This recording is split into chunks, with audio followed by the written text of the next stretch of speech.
Di era digitalisasi seperti sekarang, informasi dapat diakses dengan mudah hanya melalui sebuah perangkat di tangan.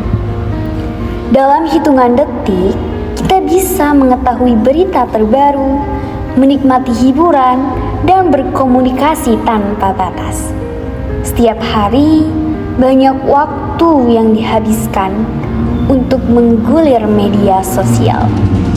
Berbagai informasi datang silih berganti dengan sangat cepat. Namun, tidak semuanya memberikan pengetahuan yang mendalam atau manfaat jangka panjang. Akibatnya, kebiasaan membaca perlahan mulai tergeser.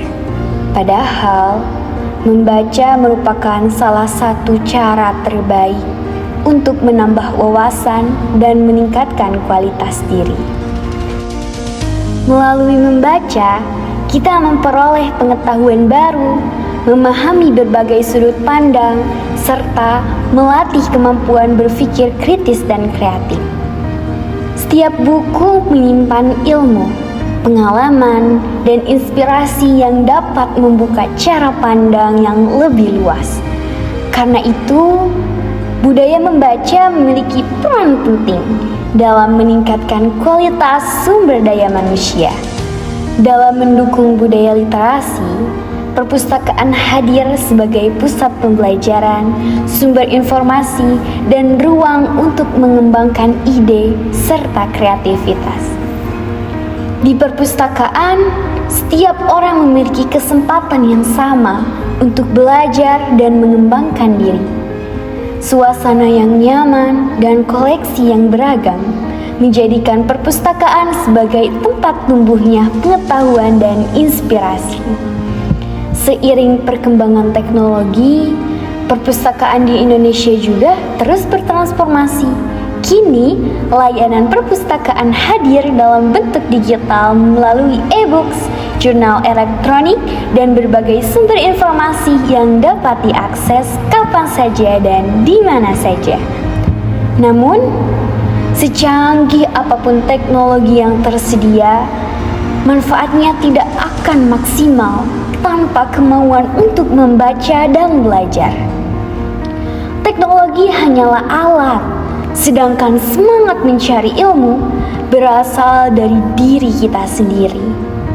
Membaca membantu meningkatkan konsentrasi, memperkaya kosakata, serta membentuk pola pikir yang lebih terbuka. Dengan membaca, kita menjadi lebih bijak dalam memahami informasi dan menghadapi berbagai tantangan. Kebiasaan membaca yang dilakukan secara konsisten, meskipun hanya beberapa menit setiap hari, dapat memberikan dampak besar di masa depan. Sedikit demi sedikit, pengetahuan akan bertambah dan membentuk kualitas diri yang lebih baik. Oleh karena itu, budaya membaca perlu terus ditumbuhkan, terutama di kalangan generasi muda. Karena kemajuan bangsa tidak hanya ditentukan oleh sumber daya alam, tetapi juga oleh kualitas sumber daya manusianya. Setiap buku yang dibaca merupakan investasi berharga untuk masa depan. Setiap halaman yang kita baca hari ini dapat menjadi bekal untuk menghadapi tantangan di masa depan. Pengetahuan yang diperoleh tidak hanya membantu dalam pendidikan, tetapi juga dalam mengambil keputusan, menyelesaikan masalah, dan mengembangkan potensi diri. Semakin banyak kita membaca, semakin luas wawasan yang kita miliki untuk menghadapi perubahan zaman. Dari membaca lahir pengetahuan, gagasan, inovasi, dan perubahan yang membawa kemajuan. Dari mulai membiasakan membaca, walaupun hanya 5 menit setiap hari, karena 5 menit membaca hari ini dapat menjadi langkah kecil yang membawa perubahan besar di masa depan. Indonesia yang maju dimulai dari masyarakat yang gemar membaca.